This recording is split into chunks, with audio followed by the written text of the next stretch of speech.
एक बार दो भाइयों में झगड़ा हो रहा था। उनके पिताजी झगड़ा देख करके जोर जोर से हंस रहे थे।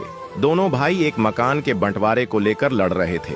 पिताजी को हंसता देखकर दोनों भाइयों ने पूछा, पापा हम लड़ रहे हैं और आप हंस रहे हो, आपको क्या हो गया?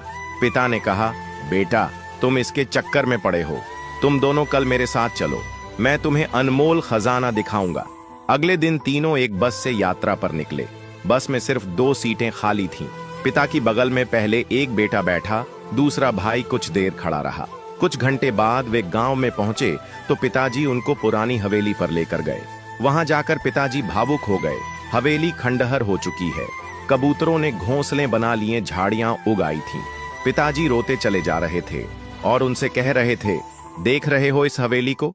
इस हवेली में तुम्हारा बचपन बीता है। इसी हवेली के लिए मैंने अपने बड़े भाई से लड़ाई की थी। हम मरने मारने पर उतारू हो गए थे, जैसे कल तुम लड़ रहे थे।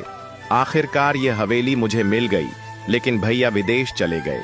उन्होंने जाते वक्त कहा, तू ही रख ले यह मकान, रिश्ता खत्म। मैंने अपने भाई को खो दिया इस हवेली के चक्कर में, और आज ये हवेली खंडहर बन चुकी है। तुम दोनों ऐसे ही लड़ते रहे तो जमीन और मकान तो रह जाएंगे, लेकिन रिश्ते हमेशा के लिए खत्म हो जाएंगे। फिर पिता ने कहा, जिस बस की सीट पर बैठकर आए, वह क्या जीवन भर के लिए तुम्हारी हो सकती है? बेटों ने कहा, नहीं पापा, वो तो बस थोड़ी देर के लिए थी। बस में तो सवारी बदलती रहती है। पिताजी ने कहा, बस यही जिंदगी है, सवारी बदलती रहेंगी।